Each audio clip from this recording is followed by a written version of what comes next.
Boa noite, meus amigos. Estamos aqui de volta. Como sempre, começamos esse programa invocando a Santíssima Virgem Maria, o Santo Padre Pio de Pietrelcina, para que roguem a Deus que nenhuma injustiça se cometa nesse programa. Aqui alguns avisos para vocês. Esta semana é a última chance de se inscrever no curso Conceitos Fundamentais da Psicologia, que eu vou dar aqui em Colonial Heights, de 14 a 19 de setembro. Informações com o senhor Eduí, telefone 041-9974-4443 ou telefone 041-3527-0987. Eu recebi aqui um e-mail perguntando quem é o misterioso senhor Eduí. O misterioso senhor Eduí é o meu compadre. É o pai da esposa do meu filho Davi. Está aí, resolvido o mistério. Então,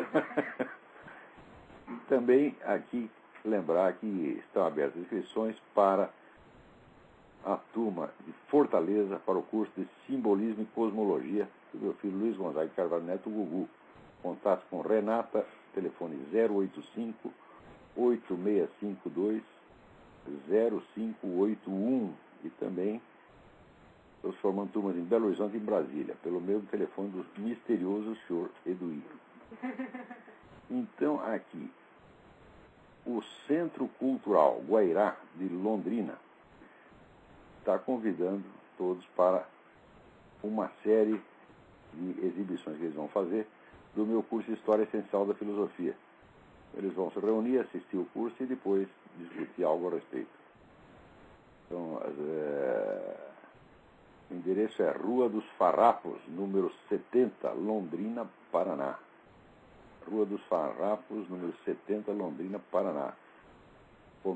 A apresentação começa no dia 13, agora no dia 13, às 9h30. Suponho que seja 9h30 da manhã da noite, agora complicou. 9h30 da manhã. Muito bem. O Reinaldo Azevedo publicou lá no blog dele um artigo meu de 2001, chamado Nacionalismo de Esquerda é uma Fraude. E esse artigo, em 2001, já dizia, com 8 anos de antecedência, tudo o que se falou nessa reunião de Bariloche, onde o curioso nacionalismo de esquerda é o seguinte, é que ele odeia todos os valores nacionais, ele odeia a religião nacional, odeia as tradições nacionais, odeia os heróis nacionais, odeia os símbolos nacionais, odeia tudo. Isso aqui ele odeia um pouquinho mais os Estados Unidos, então se considera muito nacionalista por isso. Ele odeia os Estados Unidos um pouquinho mais do que odeia o Brasil. Isso é nacionalismo no Brasil. Eu me lembro até que estava lá, um dia teve até comentei na revista Época, estava tendo um show de rock lá no Brasil, todo mundo está dançando rock, nem os malucos. E daí de repente apareceu a bandeira americana, no telão, daí todo mundo vaiou. Eu digo, mas eles não estavam dançando música americana. Que raio de americanismo é isso? A gente fica o tempo todo lá dançando música americana, mas a bandeira americana os ofende. Isso quer dizer que o rock é o produto mais genuinamente nacional, baiano provavelmente.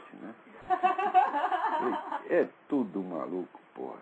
Então, graças ao Reinaldo ter publicado esse artigo, o Brasil é uma coisa assim tão previsível que às vezes me espanto de que eu seja o único a perceber as coisas com tanta antecedência. A gente já sabe tudo o que esses caras vão fazer pelos próximos 30 anos. Sabe como é que eu fiz? Eu adivinhei alguma coisa? Não, meus filhos. Eu li as atas do Foro de São Paulo e li as atas do Congresso do PT. E li os livros desses teóricos, dos intelectuais comunistas brasileiros, Carlos Nelson Coutinho, Quartim de Moraes, essa putada toda, entendeu? Então eu sei o que eles pensam e eles dizem o que vão fazer. Isso aqui nem aconteceu na Alemanha, minha gente. Quando você lê o Mein Kampf, o Hitler está dizendo lá tudo o que ele vai fazer. Ele fala, vou acabar com todos os judeus um por um, vou fazer isso, mais isso, vou espalhar a guerra pela Europa inteira. Ele diz tudo, daí o pessoal lê e acha que é figura de expressão. Só que daí o sujeito faz mesmo tudo aquilo. Então esses malucos, eles são tão doidos que aquilo que vocês acham inverossímil, eu acho que figura de expressão, é exatamente aquilo no qual eles acreditam literalmente. olha aqui, por exemplo, a gente tá vendo esse negócio, o pessoal acha que os gays são perseguidos no Ocidente, na Europa Ocidental, nos Estados Unidos, no Brasil, né? Ó, meu filho, no Brasil tem programa de travesti às 3 horas da tarde, tá entendendo? Que as vovós assistem junto com os seus netinhos, né? Quer dizer, aquilo é o paraíso dos gays, paraíso, pode fazer o que quiser, você está entendendo? Agora, onde os caras são oprimidos mesmo, que é em Cuba e nos outros países comunistas, países islâmicos, aí eles não falam nada. Por quê? Porque são politicamente aliados. Então, o resultado, os amigos dele cometem os crimes e eles jogam a culpa em nós. Quer dizer, isso é de uma hipocrisia monstruosa, mas não é só hipocrisia, vai além da hipocrisia. Eles não são hipócritas, eles são sinceros. Eles pensam realmente tudo invertido, gente.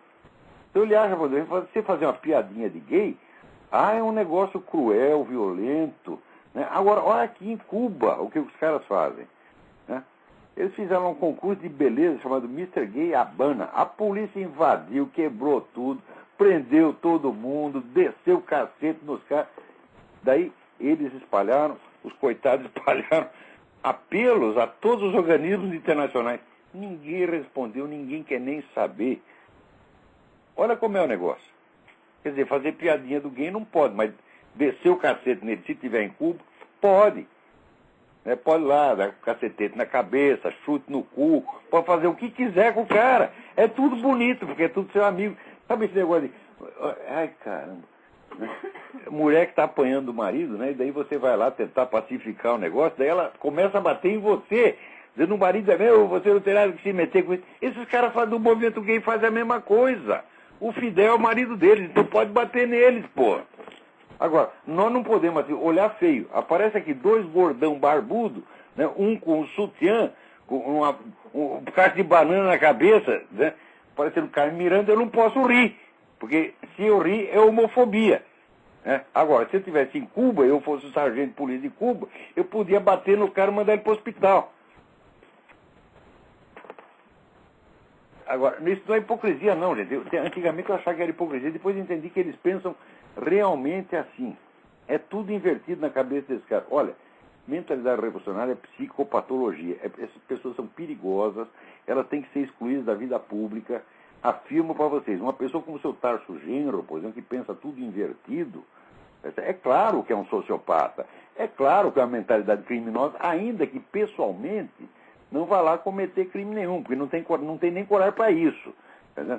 Mas são esses caras que produzem a criminalidade. Você vê, onde quer que essa turma tome o poder, cresce a criminalidade, cresce a violência, a sociedade toda se decompõe, tudo o que eles prometem fazer funciona tudo ao contrário, e daí eles jogam sempre a culpa em fatores supervenientes.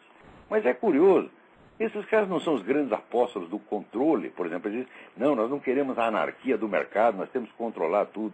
Não são eles que prometem, né, um futuro a ser obtido mediante a ação racional humana, quer dizer, nós vamos criar uma sociedade planejada para o futuro.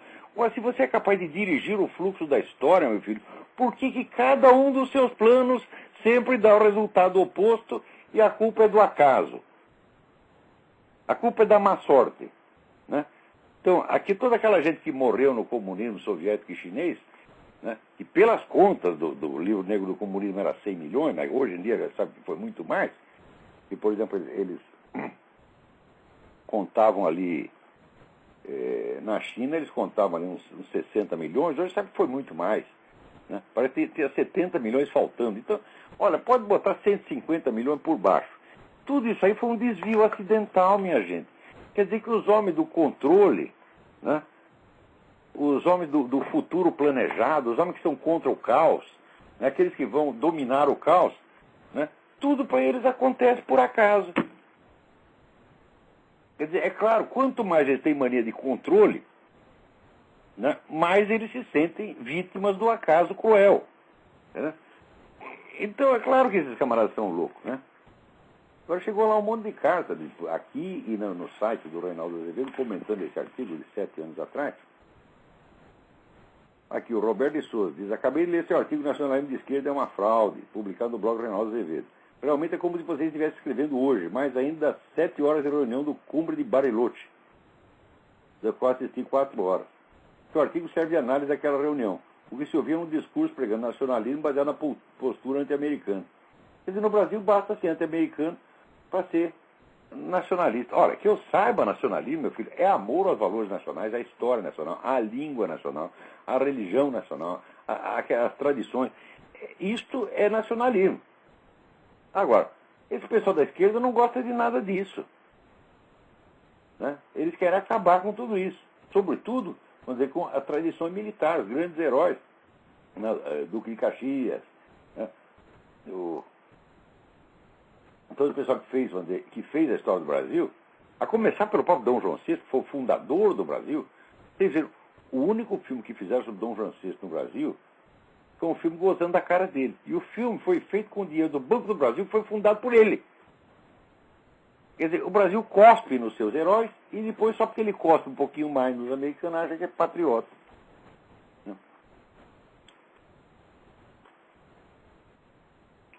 Aqui.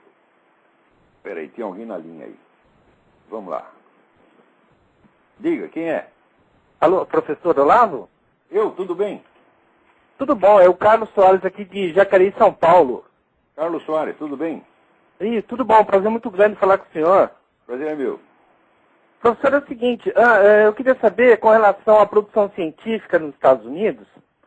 Eu sou professor aqui em Jacareí, na área de contabilidade, e estou fazendo uma pós-graduação na área de didática.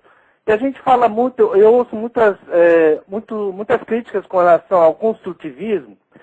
Então, eu queria saber o seguinte, a produção científica desses países desenvolvidos, o tipo de ensino que eles fazem lá, para poder ter bastante produção científica, eles fogem do construtivismo? Que tipo de ensino eles têm lá? Não, o construtivismo também entrou aqui e está destruindo o ensino público. Aliás, o ensino público já foi feito destrutivo desde o começo. Já foi feito para transformar a população numa multidão de idiotas. Acontece o seguinte, acontece que aqui o número de escolas particulares é enorme. Então, se ele que ter algum recurso, não vai mandar ele para o ensino público. Agora, mesmo assim, mesmo o ensino público decadente americano, não dá para comparar com o brasileiro. Porque os meus filhos, por exemplo, logo chegaram aqui, em um ano eles leram mais na escola americana do que tinham lido no Brasil a vida inteira. Chegaram aqui e começaram a ler Shakespeare, essa coisa toda. Então, mesmo o ensino piorado americano que está hoje, ainda está infinitamente melhor que o Brasil. Porque aí o negócio do construtivismo entrou assim, em cheio, entrou com tudo. E aqui não. Veja, no Brasil é muito mais fácil você impor uma coisa dessa uniformemente a todo o país do que aqui. Aqui você tem muita iniciativa regional, muita iniciativa privada, tá entendendo? O governo nunca consegue uniformizar tudo aqui. Agora, no Brasil, uniformiza fácil. Então o governo de um lado, a Rede Globo do outro, pronto, no dia seguinte o país inteiro, né, está ali homogêneo. Aí as pessoas não conseguem pensar e não conseguem produzir cientificamente. Nada. Já idiotiza o sujeito desde pequenininho. Isso vem do Comênios, professor? Não, Comênios é difícil. Tem uma relação longínqua com o Comênios. O Comênios, quem ele é um precursor da nova ordem mundial. Ele era um apóstolo do governo mundial, fez um plano de governo mundial que, na verdade, é o que está sendo executado. Quer dizer, o plano governo mundial por integrações regionais. Isso foi ele que inventou já em 1600 e pouco. Certo. Mas essa coisa do construtivismo vem de uma série de autores que são as maiores influências na educação brasileira. Esse Vigor, eu gostei muito do Hugo de São Vitor. Celestin Freinet e até o Jean Piaget. Isso é tudo um bando de picareta, você está entendendo? Eu gostei muito do Hugo de São Vitor, professor. Ah, sim, mas o Hugo de São Vitor estava lá a fim de ensinar as pessoas mesmo. Certo. O Didascálico é uma das grandes obras da humanidade. Entendi. Tá ótimo, professor. Muito obrigado, hein? Um abraço, uma boa noite. Um abração, boa sorte aí. Obrigado, tchau. Agora aqui o Justo. Peraí, tem mais alguém na linha? Vamos lá, quem é? Alô? Alô, professor Olavo? Sim. Prazer estar falando com o senhor aí no programa. Meu nome é Elias, eu estou aqui no Brasil, em Campinas. Elias, tudo bem? Tudo bom, é um prazer. Eu acho que eu vou cortar um pouco o assunto que o senhor estava falando, peço desculpa. A minha pergunta é o seguinte, eu queria saber se o senhor conhece a iniciativa aqui no Brasil do Partido Federalista. Parece que tem a ver com o pessoal da Fiesp, eu não sei. Eu até não sou membro do partido, não sou militante, até dei uma ajuda para eles no começo, mas no Brasil é tão difícil formar um partido político, eles estão há 20 anos nesse negócio, porra. Pois era, isso que eu ia comentar, justamente. Eu acho que fundar partido, eu acho que é fazer buraco na água. Você cria um movimento político e invade um partido. Toma um partido já existente, porque esses partidos são uma merda mesmo, tá entendendo? São completamente ocos, né? Então é fácil você, se você tem um grupo sério organizado, você entra lá e ocupa espaço, usa o que já tem. Porque criar um partido político no Brasil é quase utópico. É verdade, eu estava impressionado com essa exigência das 470 mil assinaturas e com reconhecimento em cartório eleitoral, uma coisa incrível isso realmente. Imagina, o que é isso? Primeiro negócio de reconhecer firma, aqui nos Estados Unidos eles não sabem o que é reconhecer firma, porque assinou já está reconhecido. Só precisa uma assinatura em cartório para coisas muito importantes, né? Pois é, o senhor pensa que o federalismo seria uma boa opção para o Brasil, de acordo com a situação hoje? Os programas deles são bons, mas o que o Brasil precisa não é, vamos dizer, um plano de uma sociedade melhor. Não, o Brasil precisa apenas combater os elementos negativos que existem. Você não precisa fazer um plano de uma sociedade melhor. Se você combater o banditismo, o narcotráfico e a Revolução Comunista, o resto o povo faz. Você não precisa inventar uma sociedade. Você não precisa ter um programa político inteiro. No Brasil todo mundo tem aqui tem um novo projeto de Brasil. Para quê, meu Deus do céu? Nós não somos Deus para ficar inventando o futuro. Você combate o problema que existe agora e o futuro será melhor necessariamente. Deixa as pessoas trabalhar que elas sabem o que fazer, porra. Entendeu? Acho que assim, o que tem que fazer, a ação que tem que fazer não é construir um Brasil novo, não. É simplesmente impedir que esses desgraçados destruam. Verdade. Né? Você não Professor... pode dar saúde para uma pessoa, né? Você pode apenas combater a doença. Agora, se ele vai ter saúde ou não, depende da sorte. Né? Claro. Professor, muito obrigado pela sua atenção. Um abraço, boa sorte aí na América. Obrigado, boa sorte para você também. Opa, tem um monte de telefone hoje. Tem um monte de coisa que eu queria comentar aqui, pô. Mas, pode falar. Quem é? Não é ninguém. Então deixa eu aproveitar. Olha, essa semana aconteceu um negócio aqui. Alô? Alô? Olá, Alô? tá escutando?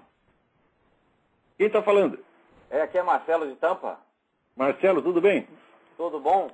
Eu tenho uma pergunta para você. Eu estava ouvindo você falar sobre educação e eu tive uma sobrinha que veio de Salvador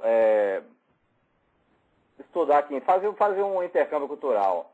E ela se deu muito bem na escola aqui, foi uma escola pública que ela cursou.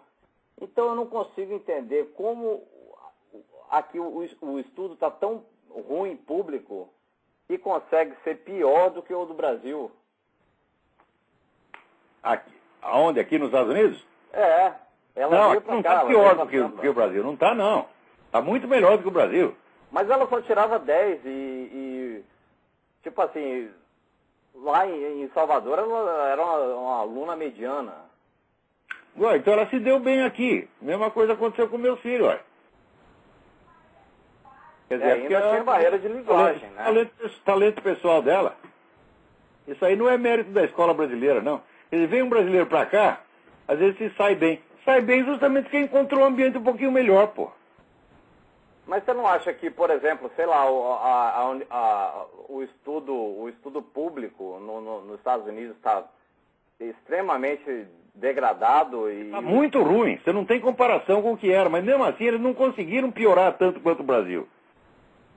Porque ela veio de uma escola privada no Salvador. E, pô, ela se deu muito bem aqui. E lá no Brasil, ela é mediana, assim, pra baixo. Entendeu?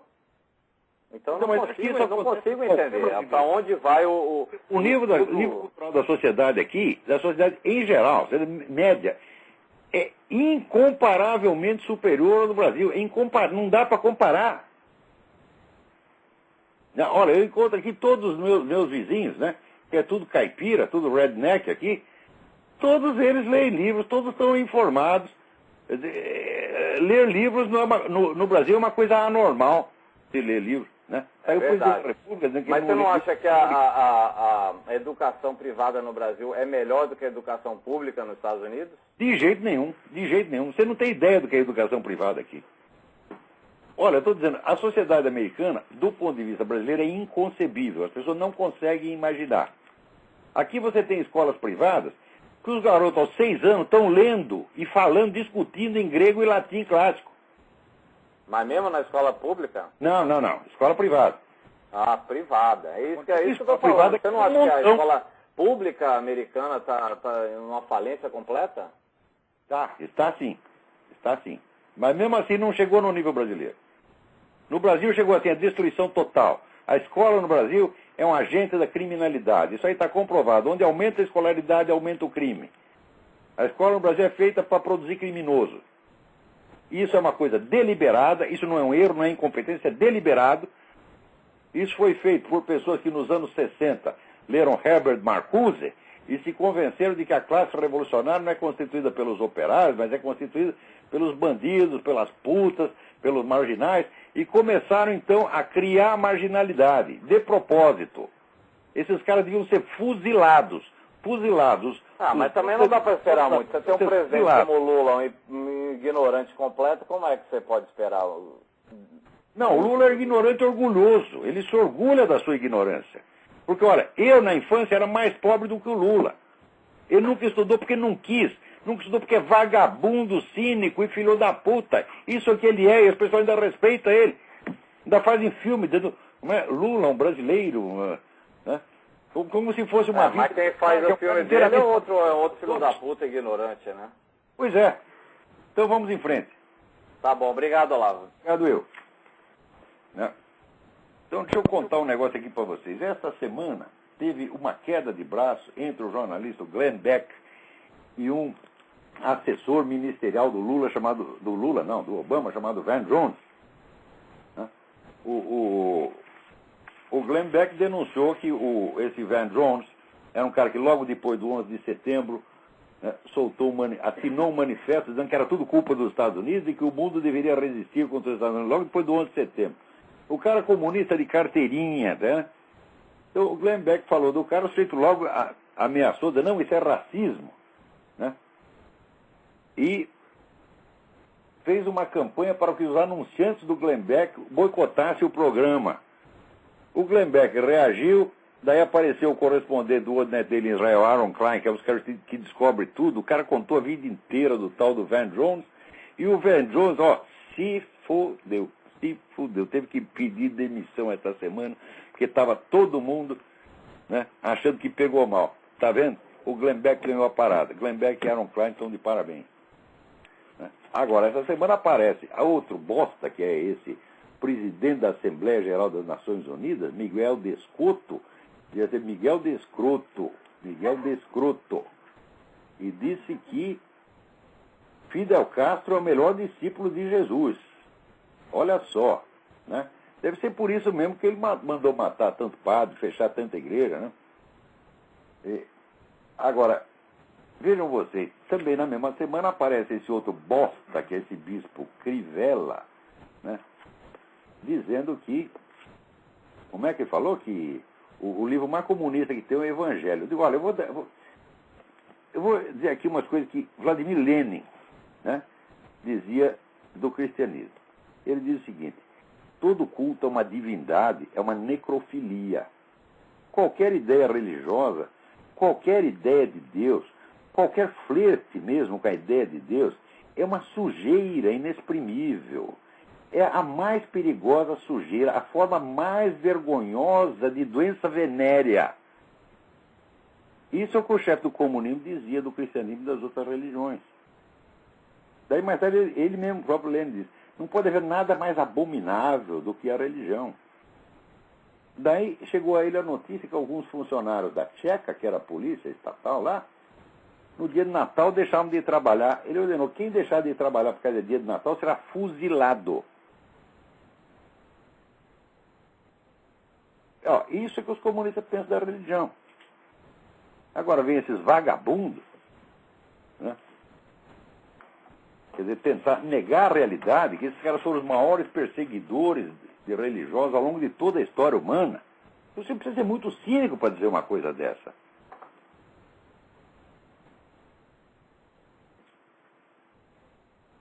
Tá, vamos lá. Agora aqui, o Juscelino Bianco me escreve um negócio muito interessante. Ele diz, Carola, por urgência de caridade com a infinita estupidez botocuda, imploro que escreva um artigo ao mercado e seus especialistas. A razão é a seguinte: na esteira da divulgação do novo marco regulatório para o setor de petróleo, dúzias de especialistas e expoentes do mercado estão perplexos e totalmente desorientados ante a propositada, confusa e maliciosa proposta do governo. Mas não atinam de maneira alguma com a estratégia política continental de dominação comunista, onde a Petrobras será usada, ou já é, como uma monumental alavanca ao lado da PDVSA e outros, para financiar o impulso final da conquista de poder. É verdade, Lucilio, os caras só discutem do ponto de vista econômico, e baseado na premissa de que o presidente está interessado em incentivar o capitalismo. Olha aqui, comentário no Estadão. Para que mudou o modelo? Para dar dinheiro à Petrobras, né? Há uma grande inconsistência entre a propaganda e o que apresentaram. A propaganda que tem objetivo, mas o que apresentaram é um modo de pegar o dinheiro da concessão e capitalizar a Petrobras. Também é tudo analisado só do ponto de vista econômico. Olha aqui, na Folha. É importante que o governo resista à tentação de fazer isso. Resista à tentação é exatamente o que o governo está querendo fazer, né? Porque isso coloca em risco todo o desenvolvimento do mercado de capitais. Olha só, Mauro Cunha, presidente do Instituto Brasileiro de Governança Corporativa. Se o Mauro Cunha não entende merda nenhuma de estratégia política. Ele acha assim: olha, o governo está fazendo uma coisa que vai prejudicar o mercado de capitais. Onde já se viu? O governo está interessado no mercado de capitais, porra. É incrível, incrível, incrível.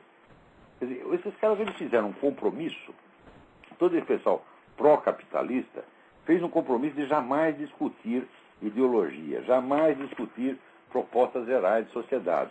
Ele só pode se ater ao problema econômico, para dar a impressão que o mundo é uma empresa e que tudo é uma questão de administração. Quer dizer, os caras estão fazendo uma revolução por um lado e esses caras em cima discutindo como se fosse um problema de administração. Quer dizer, é uma alienação total, assim, é uma forma de demência, claro, né? Agora está aqui, o Fabiano Costa Figueiredo está discutindo aqui o meu artigo. Olha lá.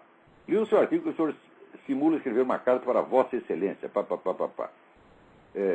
Não é verdade, como o senhor quer dar a entender nesse artigo, que o regime militar só matou e torturou terroristas. Eu não quis dar a entender, eu afirmei isso. Não é dar a entender. Eu nunca dou a entender coisa nenhuma, ô Fabiano. Eu digo as coisas ou não digo.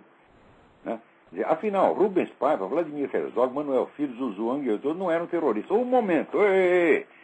Peraí, você está chamando de terrorista só o sujeito que entra no banco, assalta, ou o sujeito que coloca uma bomba lá? Fala, não. Todos os membros de uma organização terrorista, até o mais são todos terroristas.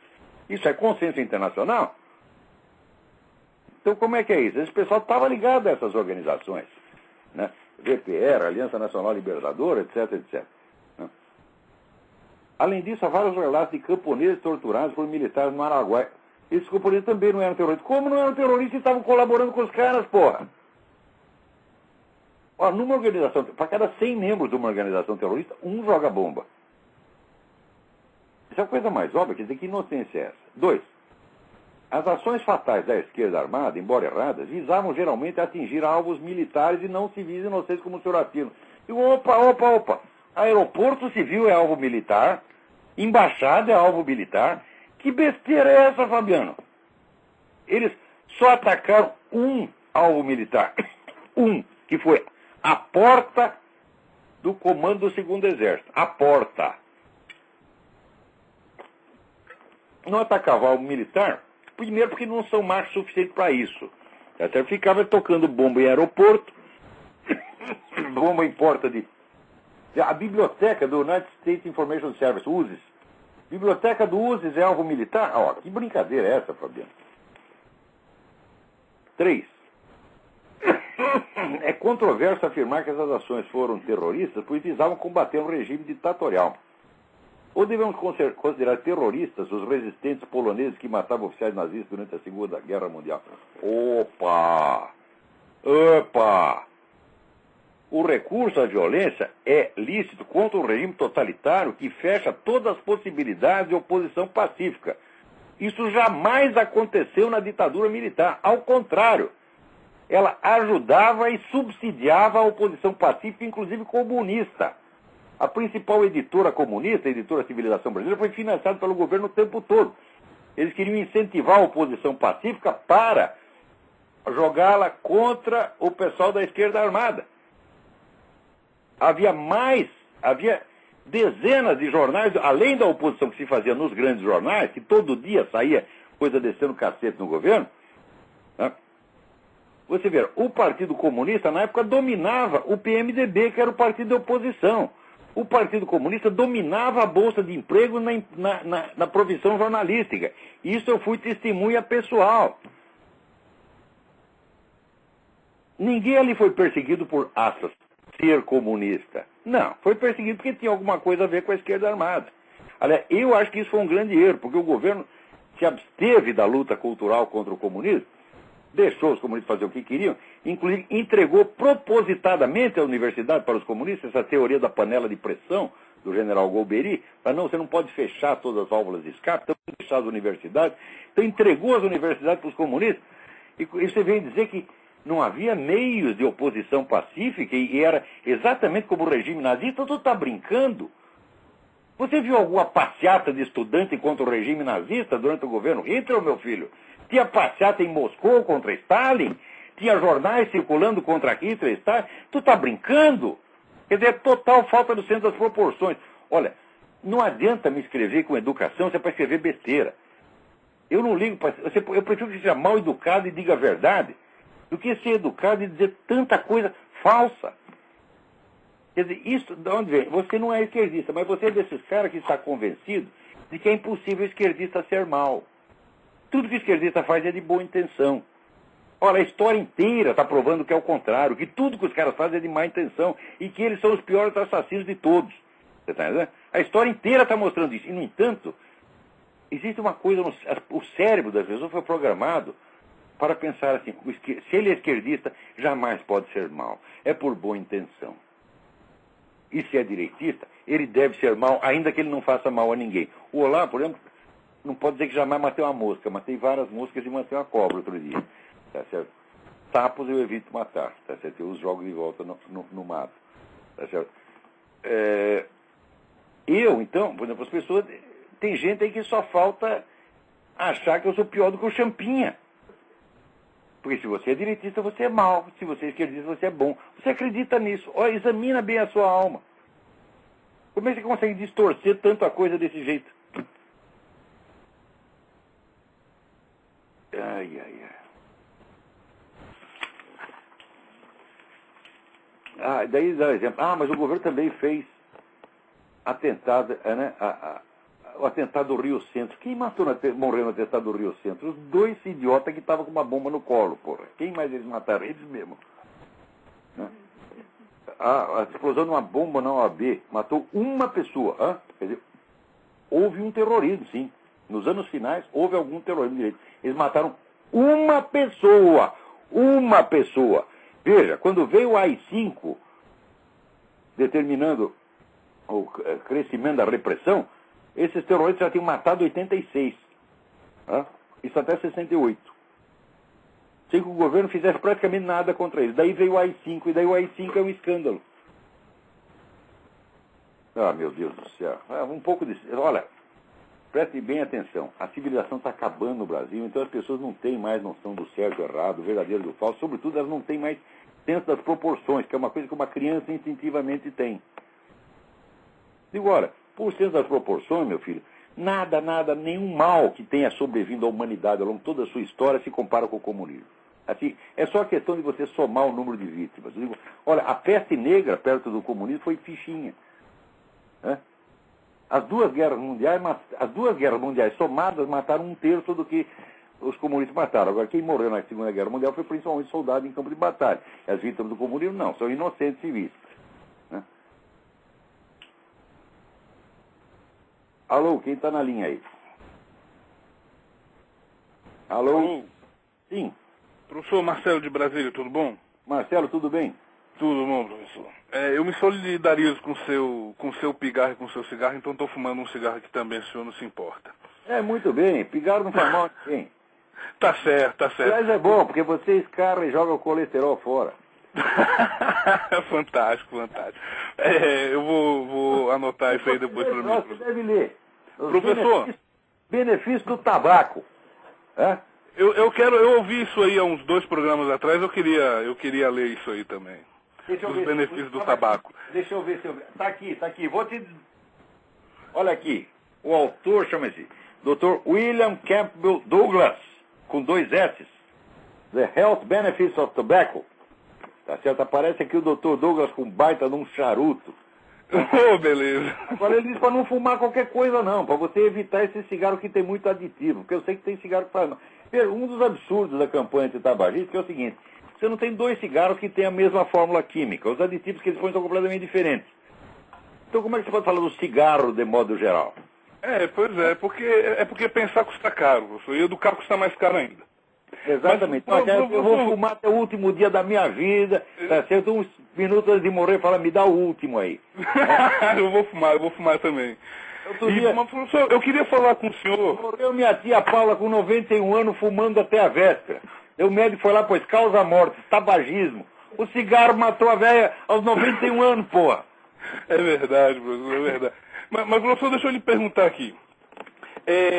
O que o senhor acha que o Nelson Rodrigues escreveria sobre o Brasil de hoje e o PT? E eu gostaria de falar uma citação aqui do Nelson, que ele fala o seguinte: historicamente não existe mais esquerda. O que vemos com o socialismo, o comunismo, ou que nome tenha, é a direita na sua forma mais inumana, bestial e demoníaca. Mas eu gostaria de saber o que o senhor pensa do Nelson Rodrigues, o que o senhor acha que ele escreveria hoje sobre o Brasil. Eu sou admirador do Nelson Rodrigues. Eu só acho, vamos dizer, que o vocabulário que ele usou para falar desse pessoal nos anos 60, hoje já não serve mais, porque a coisa piorou a um ponto que o Nelson Rodrigues não conseguiria imaginar. Você vê aqueles personagens do teatro do Nelson Rodrigues, é tudo louco, né? Aquele cara dos 7 gatinhos, né? O pai que botou as 7 filhas no puteiro, né? Era, comparado com esses nossos ministros de hoje, era um sujeito normal, era um homem saudável. Né? Por exemplo, você compara com esses caras com os caras do movimento abortista, que conseguiram fazer aqui nos Estados Unidos uma lei que permite o aborto até 2 minutos antes do nascimento. Quer dizer, a criança está prontinha, saudável, você vai lá e mata. Né? É uma ideia que nem personagem do Nelson Rodrigues tinha. O Nelson Rodrigues diz aqui no livro dele que aborto é coisa de Jack o Estripador. Mas é mesmo. Tanto mas de modo geral, o que o senhor tem a dizer da obra dele? Não vamos nem falar do teatro, vamos falar das crônicas mesmo. O que o senhor tem a dizer sobre isso? O cara é um mestre da língua portuguesa, isso aí ninguém pode negar. E era um homem, vamos dizer, muito sensível e percebeu a realidade como era, tá entendendo? Só que eu acho que hoje, aquelas coisas que ele escreveu já ficaram doces demais. Ele não conseguiria imaginar o ponto que as coisas chegaram. A dose de imbecilidade que se colocou no Brasil é uma coisa assim, é inumano. O Brasil hoje já está sendo educado numa escala subhumana. As pessoas perderam capacidades elementares, vamos dizer que capacidades inatas, as pessoas nascem com aquilo, as pessoas não têm mais. Por exemplo, o senso da proporção, as pessoas não sabem mais. É verdade, Bruce, é verdade. O senhor sabe que eu larguei a faculdade de Direito, né? Eu não consegui me formar em Direito. Mas não há saco humano que aguente aquilo. Não consegui. Direito achado na privada, eles querem ensinar isso aí, porra. Exatamente. Teve até um rapaz, há umas 2, 3 semanas atrás, que falou sobre a família extensional. E aí ele disse, na faculdade de Direito isso aí vai ser comemorado. E é verdade. Deve ter sido mesmo, eu já estava longe, né, quando rolou isso aí. Os amantes dele, tudo isso aí agora é família extensional, meu Deus do céu. Eu acho que isso aí o Nelson Rodrigues não conseguiria imaginar. Pois é, outro dia eu estava lendo aqui a história de um diplomata russo, que ele acabaram com a carreira dele porque divulgaram as fotos da mulher dele transando com o cachorro. Eu digo, hoje em dia ele não teria esse problema, ele dizia, é família extensional. É um membro da família, né? Um membro útil da família. Às vezes é isso. Mas, professor, muito obrigado pela oportunidade de falar com o senhor e eu vou ligar outras vezes, com certeza. Obrigado, eu ligo quando quiser. Um grande abraço, professor. Abração. Até mais. O Felipe Cronés me pergunta, por meio do site Estante Virtual, achei a coleção 4 volumes do Exército na História do Brasil. O seguinte, num lugar vem o seu nome como autor, no outro vem o seu nome e outro. Eu sou um dos autores. O livro teve 72 autores e eu sou o responsável pelo texto final e pela redação de alguns capítulos, especialmente os capítulos pós-64, que tinha umas coisas lá que eu descobri e eles mesmo não sabiam. Por exemplo, né, havia um monte de grupos de direita armados até os dentes para matar comunistas. Daí vieram os milicos, deram o golpe e desarmaram esses grupos. De maneira que se não fosse o golpe de 64, não teria sobrado um comunista para contar a história. Então os comunistas deviam estar gratos aos milicos. Essa história, por exemplo, não constava do Exército na História do Brasil, e eu redigi esse capítulo, botei lá. E sou responsável pelo, vamos dizer, pelo texto, né? Fiz a edição de texto dos demais capítulos. Alguns estavam muito bem escritos, não teve que mexer, outros tive que mexer um pouquinho mais. Então eu sou um coautor e editor de texto do livro O Exército na História do Brasil. Uma grande obra publicada pela Biblioteca do Exército em colaboração com a Fundação Odebrecht. Daqui ele pergunta: achei também o livro Uma Filosofia Aristotélica da Cultura. Gostaria de saber se há alguma diferença em relação a Aristóteles e a Nova Perspectiva. Esse livro são os 2 primeiros capítulos do Aristóteles e Nova Perspectiva que eu tinha publicado num livreto independente. Depois eu completei, botei os demais capítulos e formei o Aristóteles em Nova Perspectiva. Não. Agora, aqui é o seguinte, né? O Obama está fazendo tudo o que ele pode para impedir que os Estados Unidos construam aeronaves de combate, quer dizer, as mesmas aeronaves que agora a Rússia e a China estão construindo, que são aeronaves superiores a tudo que existe. Eles estão começando a querer construir. Aqui nos Estados Unidos está tudo pronto para já fazer, o Obama foi lá e vetou.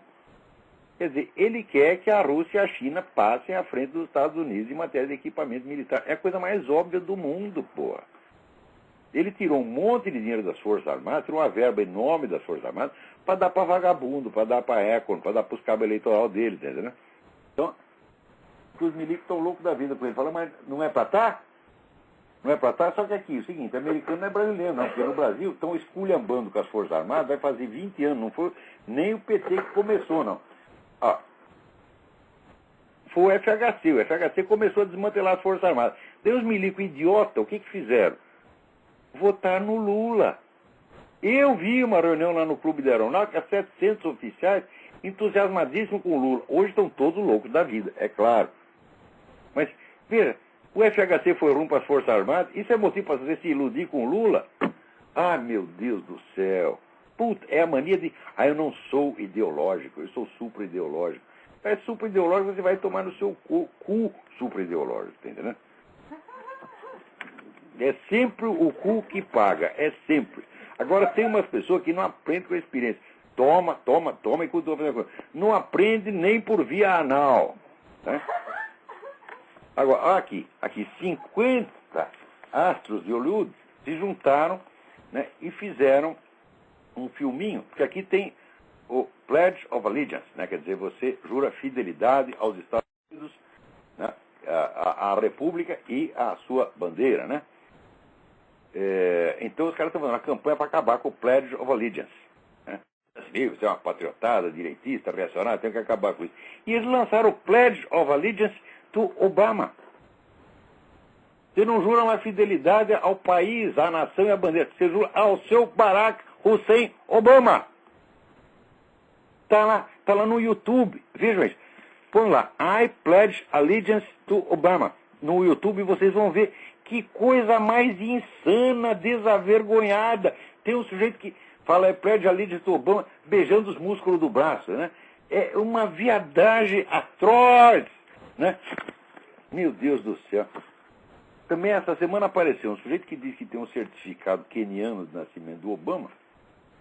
Só que tem uma diferença. Ele não pôs isso para circular na internet. Ele apresentou na justiça com, vamos dizer, uma declaração dele sob pena de perjúrio, de que ele obteve isso no hospital de Mombasa, etc, etc, etc. O Jerome Corsi, que é o cara que estuda isso no net dele, ele não acha esse documento autêntico. Mas, de qualquer modo, o portador do documento foi à justiça e assinou, falou, esse documento é autêntico, eu afirmo isso sob pena de perjúrio. Quer dizer, ou o sujeito é louco, ele quer ir para a cadeia, né, ou o documento é verdadeiro mesmo. Agora, o fato é o seguinte, que é obrigação do juiz investigar. Né? Ao mesmo tempo, anuncia-se que o senhor Obama vai fazer um discurso para as crianças de todo o país, na ausência dos seus respectivos papais e mamães, que vai ser transmitido direto para as escolas. E a coisa vem acompanhada, vamos dizer, de um teste, de um trabalho, onde você tem, os criancinhas têm que escrever como eu vou colaborar com o presidente Obama? Como eu vou ajudar o presidente Obama? Está excluída a alternativa de que você não queira ajudar o Obama. Você não quero ajudar o Obama a ferrar com esse país. Isso não pode. Você tem que dizer como você vai ajudar. Tá certo? Então, tem um monte de pai que está louco da vida com isso. E parece que o negócio é agora no dia 8. Então, eles dizem que eles vão na escola para ouvir. Eles querem saber o que o cara... Eles dizem, olha, eu não confio nesse sujeito para deixar ele sozinho com as minhas crianças, não. Então, peraí, tem alguém aí na linha. Alô, quem é? Alô? Não é, professor? Quem é? Alô? Fabrício Soares, de BH. Fabrício Soares, de BH. Tudo bem? Tudo jóia, professor? A respeito do tema educação aí, professor, eu ia falar, não sei se o senhor ficou sabendo, há mais ou menos um mês atrás, em plena rede nacional, na rede TV, num domingo, o ministro da Educação, Fernando Haddad, disse que todos os alunos da escola secundária deveriam ler o Manifesto Comunista. Ele disse com todas as letras, disse que é comunista e disse que todos deveriam ler o Manifesto Comunista. Ué, mas é claro, mas alguém... Claramente. Que isso é um governo comunista que nós A gente temos? já sabia, mas ele deixou claro. Isso. O que é educação no Brasil? É duas coisas, propaganda comunista e geração de bandidos. A educação só serve para isto. Esse seu Fernando Haddad é o criminoso dos criminosos. Ele sabe perfeitamente que a educação brasileira gera criminalidade e ele gosta disso. Exato. O que ele quer é assim, é a revolução, está entendendo? A pátria dele é a revolução, como todo comunista. Exatamente, ele disse isso. Esse sujeito não tem capacidade. O Brasil. Não tem capacidade educacional para ser gerente de posto de gasolina. E, no entanto, botaram no Ministério da Educação. Digo ao seu Fernando Haddad, quer ter um debate sobre educação comigo? Vem. Você vai sair chorando. Você vai sair de quatro chorando, porque eu vou provar que eu sou ignorante. Porque todos os confrontos que eu tive com esses pretensos intelectuais de esquerda, os caras saíram de 4. E você vai ser a mesma coisa, porque vocês não sabem nada, vocês nunca estudaram nada, vocês são todos picareta. Exato. Professor, queria deixar aí um abraço ao senhor, fique com Deus e falar que o seminário de filosofia está excelente, viu? Muito obrigado, muito obrigado. Um abraço, professor. Fique com Deus. Então, alô, tem mais alguém na linha aí? Vamos lá. Alô? Alô? Alô, é Rodolfo de Petrópolis. Rodolfo, tudo bem? Alô? Oi, tudo bem? Eu gostaria de perguntar se poderia nunca ter se espalhado pelo mundo se os homossexuais não tivessem iniciado a epidemia? Não sei, eu não sei. Tá certo? Você sabe que da minha parte, eu não dou palpite na vida sexual de ninguém, só se o sujeito vier me perguntar. O sujeito chega para mim e fala, ó, devo dar o cu? Eu digo, não, mas só se o sujeito perguntar. Agora, se ele der ou come, sai com um homem, 2 homens, tem 40 homens, e não me perguntou nada, não é da minha conta. E eu não gosto de falar mal das pessoas e não vou permitir que ninguém fale. Eu tinha um aluno que ele ia na sauna ali do Hotel Danúbio e chegava se gabando que tinha dado para 40 homens. Né? E depois, cinicamente, ainda sentava para ouvir a aula. Veja você. Mas eu não falava nada, era uma boa pessoa. Falei, cada louco com a sua mania. A dele é essa. Tem outro que toma pico, tem outro que joga, tem outro que bebe, né? Tem outro que xinga, que nem eu. Assim, cada um tem a sua loucura. Tá certo? Então, eu jamais me meteria numa campanha contra o homossexualismo, como não faço campanha contra a bebedeira, como não faço campanha contra o adultério, como não faço campanha contra nenhuma putaria humana. Tá certo? Agora, atitudes públicas, de ordem política, cultural, aí o negócio fica grave. Porque o que gera o mal são as atitudes públicas, não os defeitos privados. Quer dizer, o defeito todos nós temos. Agora, a hora que você pega o defeito dele e quer transformar num modelo que todo mundo tem que copiar, aí virou um monstro. Aí o que era mero pecado pessoal virou um monstro. Digo, olha, seus pecados pessoal, meu filho, você se acerta lá com o padre, tu vai lá com confessa. Tu é louco, vai na psicoterapia. Então, agora, você pegar o seu defeito e querer impor a todos os outros como um modelo, não, aí você virou um Joseph Stalin, você virou um Che Guevara, você virou um Hitler. Tá certo? Então temos que combater você até o fim. Então, eu acho que a prática da homossexualidade teve algo a ver com a disseminação da AIDS, sim, mas é difícil você medir até onde vai isso. Houve um sujeito que escreveu um livro chamado O Mito da AIDS Heterossexual. Né? E eu acho que isso deve ser levado em conta, sim. Mas, de qualquer modo, mesmo que aconteceu isso, os caras não fizeram isso porque queriam, né? O sujeito não foi dar para o outro para pegar AIDS. Ele foi dar porque gostava. Então, é efeito colateral. Então, vamos em frente. Mas, olá. Tem um comentário seu no YouTube em que você afirma que os presidiários que estupram outros presidiários são 100% homossexuais. Uai, um homem estupra outro homem, o que é? Se você é um heterossexual de verdade, você nunca vai ter uma ereção diante de uma bunda masculina. Você pega lá aqueles caras, eles usam aquela bunda peluda, para mim você pode mostrar aquilo 200 horas seguidas, você está entendendo? O meu coitado, o meu peru, vai desaparecer. Ele vai... sumiu, você está entendendo? Agora, esses caras não. Você mostra isso, eles ficam excitados e comem outro. O que eles são? Eles são héteros? Ora, porra, pode ter sido hétero até a véspera, mas chegou na hora, converteu-se. Né? Mas é que tem uns biólogos, esses biólogos dizem que os ambientes onde há a privação do contato com o sexo oposto podem provocar mudança na orientação sexual das pessoas. Claro que pode. Claro que pode. Navio, prisão, colégio interno, fica tudo viado. Quem é que não sabe, porra? Né? Então, aquela fama de que inglês é viado veio da onde? Veio de que a aristocracia toda estudava no colégio interno. Então, alguma vez o sujeito acabava dando. Depois ele podia até desistir disso. Né? Então, é claro, mas muda a conduta sexual, então ele vira o quê? Homossexual, meu Deus do céu. Não interessa se virou porque queria ou porque não tinha mulher no ambiente. Porque eu, se me deixar 20 anos num lugar onde não tem mulher nenhuma, e você olha aqui uma coisa maravilhosa para você, ó, bunda de presidiário. Eu digo, eu vou ficar ali, né, parado, impávido colosso. Eu não consigo, nem mesmo em imaginação. Você imagina, você pega, olha aqui, está aqui a bunda do Fernandinho Beiramar. Oh, meu Deus do céu, o que quer que eu faça? É? Então, os caras que estupram, os estupradores em prisões, são todos homossexuais. Ou porque já eram antes, ou porque viraram lá dentro. Em presídio feminino, mesma coisa. As estupradoras são todas lésbicas. É porque esse negócio do estupro feminino é um assunto extremamente interessante. É assunto proibido. Mas aqui tem estatística de que 30% das lésbicas já foram agredidas por suas companheiras. E muitas delas agredidas sexualmente, quer dizer, forçadas a uma relação. Isso aí é estupro. A falta de um peru, um instrumento, né? Um instrumento masculino, não impede que seja estupro. Não, estupro é posse só pela violência.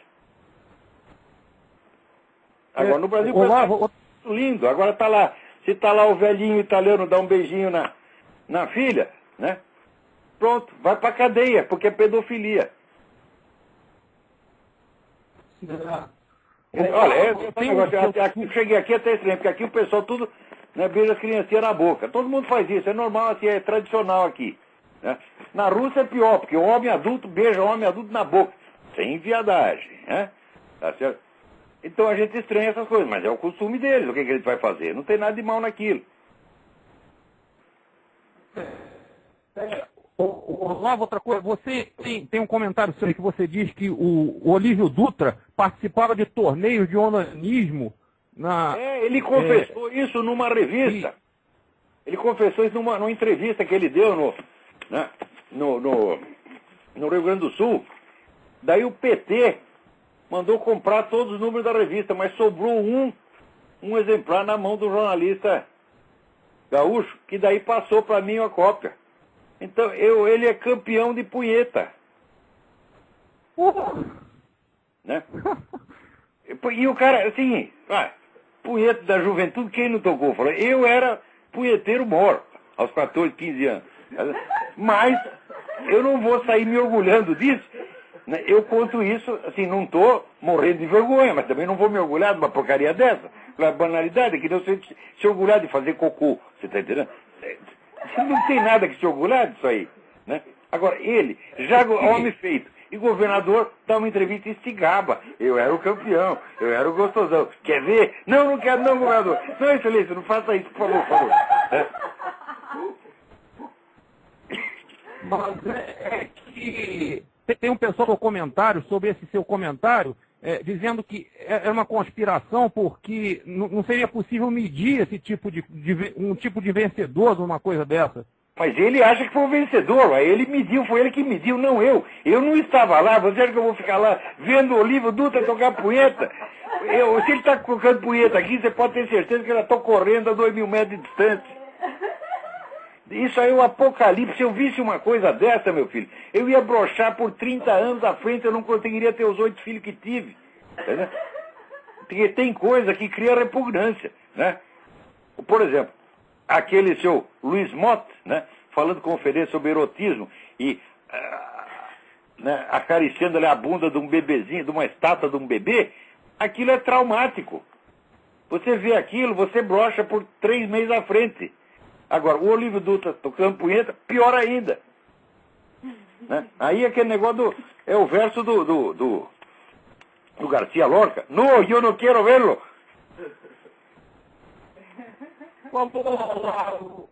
Briga com nós. Até logo. Até logo, obrigado.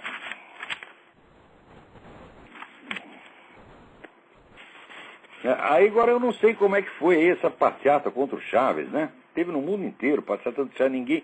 No Mas Chaves, né? Tá todo mundo com o saco cheio desse sujeito, né? Mas não, o Oliver Stone tá achando maravilhoso, né? Então, aqui, Paulo Camargo me escreve um e-mail comprido. Não façam isso, não escrever e-mail comprido, porque daí não dá pra gente ler no programa, pô. Às vezes um e-mail é bom, esse aqui é bom, mas não dá pra ler tudo. O professor estava assistindo um documentário sobre as Farc e compreendi o que o senhor quer dizer quando se tenora com as preocupações mesquinhas da pessoa, que se escandalizam com pequenas coisas do dia a dia como se fossem questões muito importantes. Você vê, num país que estão matando 50 mil pessoas por ano, eles vão prender o sujeito que deu beijinho na filha. O que é isso, porra? Nós vamos prender o cara porque está fumando. Ah, mas o que é isso? Que viadagem é essa, minha gente? Né? Ou então, até caso de corrupção, o vereador desviou o dinheiro, fica tudo... Olha, o político que desvia dinheiro no Brasil, ele suscita mais ódio do que o Champinha, mais ódio do que o maníaco do parque. Quer dizer, matar brasileiro pode, agora roubar o dinheiro não. É que vocês não percebem que essa própria escala de valores, ela em si é criminosa? Se você colocar o dinheiro acima da vida humana, e você, em nome dessa moral, você quer condenar os outros, quando é você mesmo que já está condenado por essa própria moral, pelo simples fato de você defender isso. Olha, essa semana, por exemplo, me mandaram aqui um manifesto da maçonaria contra a corrupção. Falaram, vocês têm toda a razão, já passou dos limites, já roubaram demais. Só que não tem uma palavra ali sobre os 50 mil brasileiros que estão morrendo por ano. Então vocês, por favor, ô maçons, façam outro manifesto agora. Tá certo, da corrupção, tá bem. Façam outro agora. Assim, tem que parar de matar brasileiro. Então é obrigação sua, vocês têm que fazer isso aí. Porque se você vai combater o ladrão, mas vai deixar os assassinos soltos, porra, assim não adianta.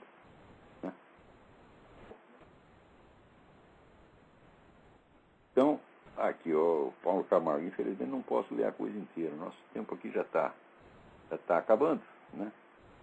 Então, o resto ficará para a semana que vem. Então, até a semana que vem.